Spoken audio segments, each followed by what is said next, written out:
This tutorial will explain the three options for spar separation when using two spars. Using two spars requires a base spar and an end spar. The separation between these two spars can be expressed in three ways: relative, absolute, and moving baseline. In relative mode, the location of the end spar will be expressed in XYZ coordinates relative to the position of the base spar. Mainly, this is useful when making measurements using spars mounted in a fixed formation on a vehicle or boat, or to make a single measurement on easy terrain without moving the spars.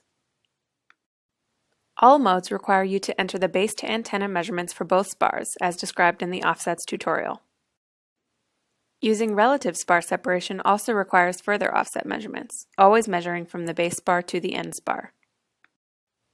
Remember that the power button always defines a spar's forward direction. Also remember the spar's internal reference frame, where forward is positive x, right is positive y, and down is positive z. If your two spars are set up on the same x-plane, it means the end spar is not forward or behind the base spar. You will need to measure the y-plane distance between them and determine whether it is negative or positive from the base spar to the end spar. In this case, since the end spar is to the right of the base spar, the y value is positive. If your two spars are on the same y-plane, you'll have to determine the value and sign of the x offset. In this case, since the end spar is behind the base spar, the x value is negative. Measurements can get tricky if you need to measure both the x and y offsets, as in this example.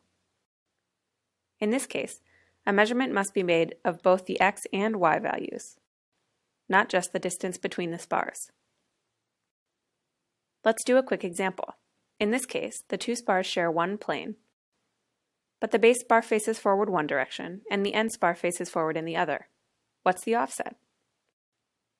Offsets are always calculated relative to the base spar, so the base spar's forward direction is the one we care about.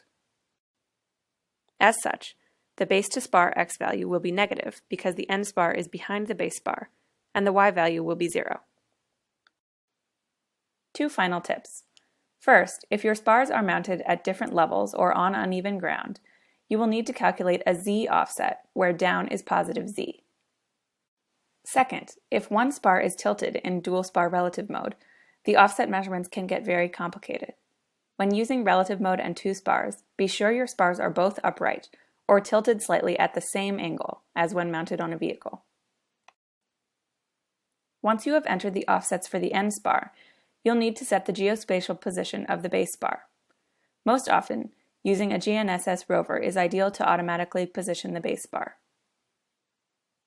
Absolute spar separation assumes you have access to geospatial coordinates for the positions of both the base and end spars. Mainly, this is useful to make measurements in areas where you have already measured geospatial positions, or to make measurements near a total station.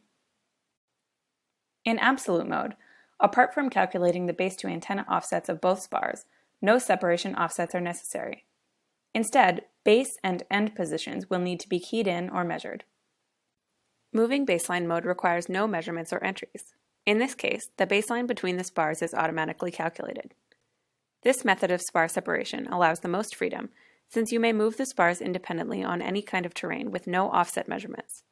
Moving baseline mode requires satellite visibility, the presence of the RTK option for the Ashtec boards of both spars, and a base spar with base mode enabled in the firmware.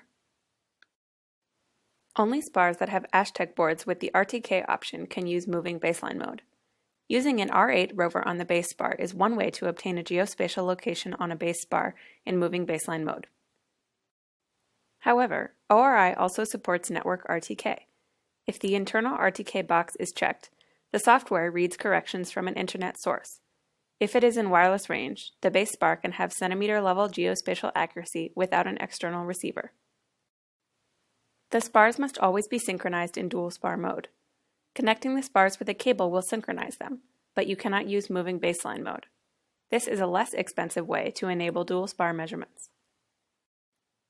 If your spars have Ashtec boards, they will synchronize automatically without a cable, and each require a small L1 GPS and GLONASS antenna attached.